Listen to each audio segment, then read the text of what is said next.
Hello po, air sign, Aquarius, Gemini, and Libra. Kumusta po kayo guys? Okay, so air sign, ayan, maraming salamat po sa walang sawang pagsubaybay sa ating pong daily horoscope. And paalala lang guys, na ang reading po natin ay general reading lamang. So take what resonate and leave what doesn't.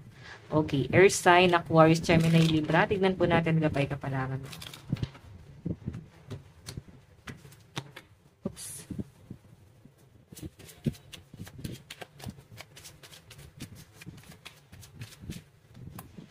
So guys, meron tayong the gentleman. So siguro guys, merong mabait sa inyo, no?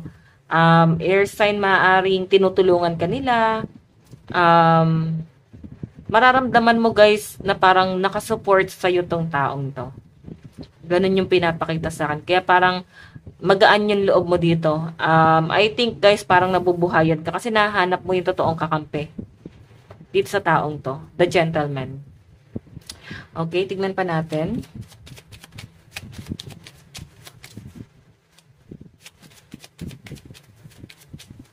Meron tayong the stork.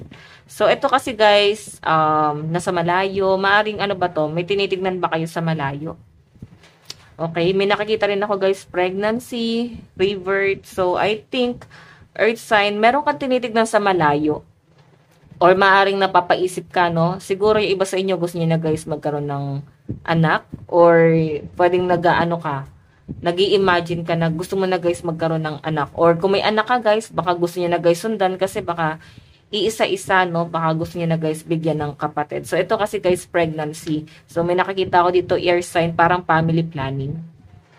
Okay? May nakikita rin ako guys new beginning. Pwede kasi guys na ito, new beginning din siya guys, no? Kumbaga parang may bagong cycle na nangyayari sa'yo, mas gumagaan yung pakiramdam mo sa pakiramdam na yan.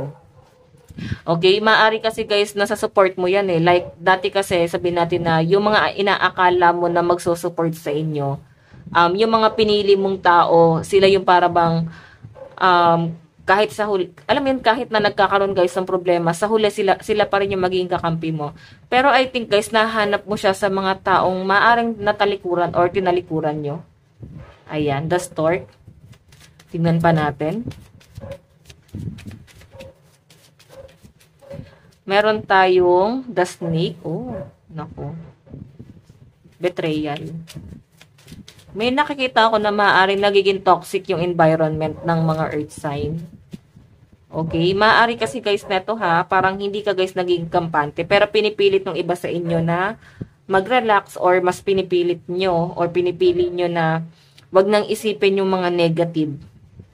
Okay, nagpo-focus ka ngayon sa goal mo sa buhay. Meron tayong demise. Parang merong guys pilit na sumisira sa peace of mind mo. Ganon. Ito guys sa loob ng tahanan to. Sa pinapakita sa akin. Pwedeng kamag-anak, pamilya, malapit sa inyo.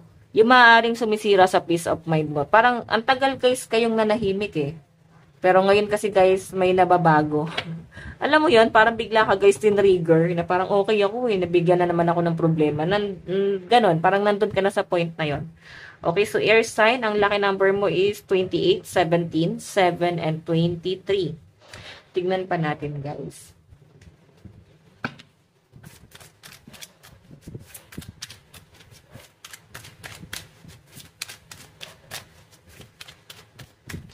So, meron po tayong, ay, baliktad pala yung card ko. Okay. 9 of Swords. Ayan, may nakikita ko dito guys na maaring, eto ha, napaka-unfair nung treatment. Pwedeng nandun ka sa point na yon. Okay, for example, maaring ikaw, parang ikaw lang yung parang iba yung treatment sa inyo. Iba talaga guys yung, alam mo yan, yung trato talaga sa inyo. Parang hindi guys patas. Parang sila lang yung nagkakasundo. Pwedeng sa loob ng tahanan, parang hindi ka belong. Para kang ibang tao. Nandun ka sa point na yon. Okay, meron tayo guys, the sun.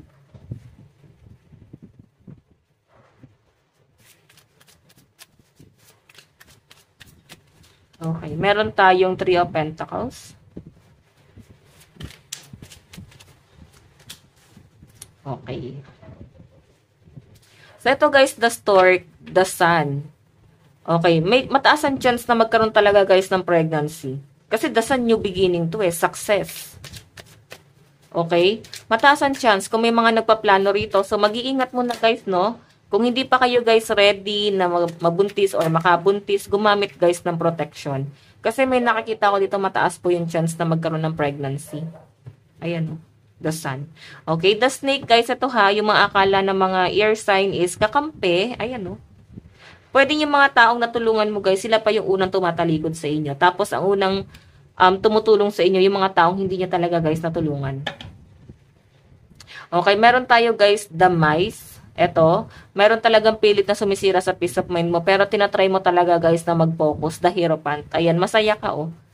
Okay, yung iba sa inyo may sarili kayong mundo, lumalayo kayo guys sa pwedeng sa mga kaibigan nyo, may mga nilalayuan kayo. Masaya yung iba sa inyo guys kahit na konti lang ang meron kayo ngayon.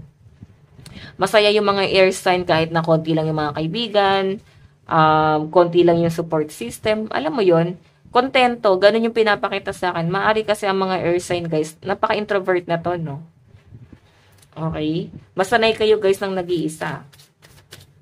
Tignan pa natin guys. Okay.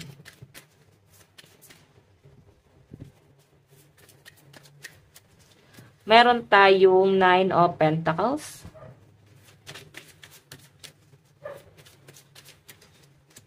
Meron tayong Wheel of Fortune.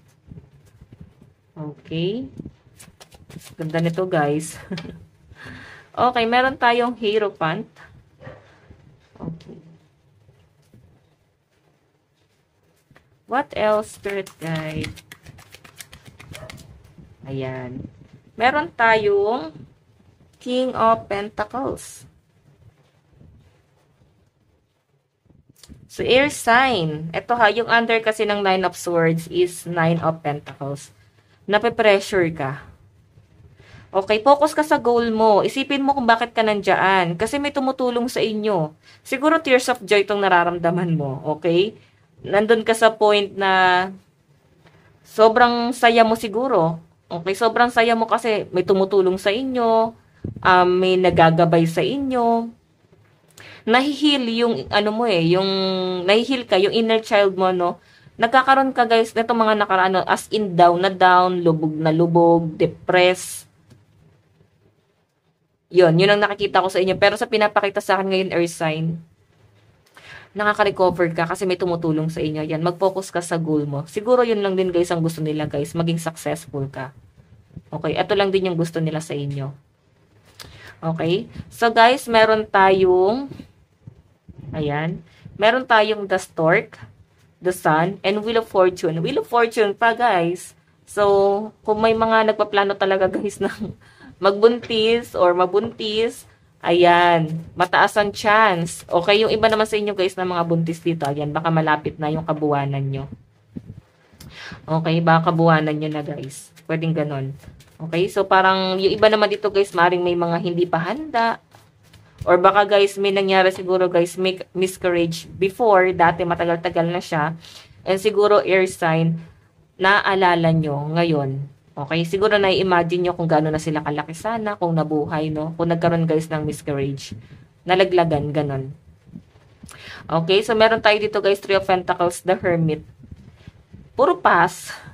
Pero I think moving forward ka, parang kailangan mo na siya guys kalimutan. Parang kailangan guys, huwag nyo nang isipin. Kasi sa pinapakita sa akin guys, ayaw nyo na masyado ma-stress ngayon. Okay, tears of joy na yung nangyayari sa inyo. As in, may tumutulong kasi sa inyo. Kumbaga, kahit iisa lang to or dalawa tong tumutulong sa inyo, nabubuhayan ka kasi nabibigyan ka ng, ng chance, no?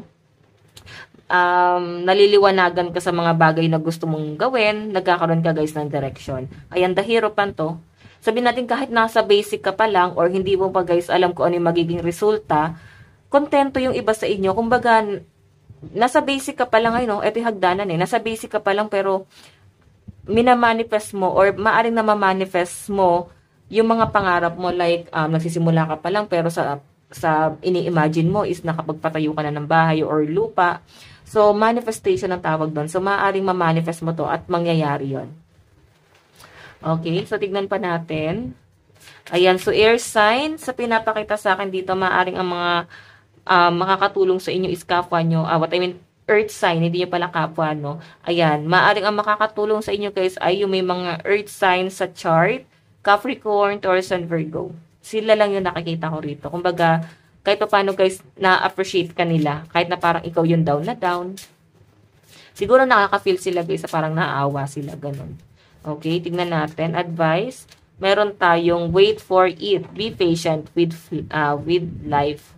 Okay, so sabi ko nga guys, hindi mo pa guys na kikita kung ano yung mangyayari. Nasa basic ka pa lang, pero hindi ka naman guys nagmamadalin. Ine-enjoy mo nga lang eh. Lang po ang inyong reading bukas ulit. God bless and love you all. Bye-bye!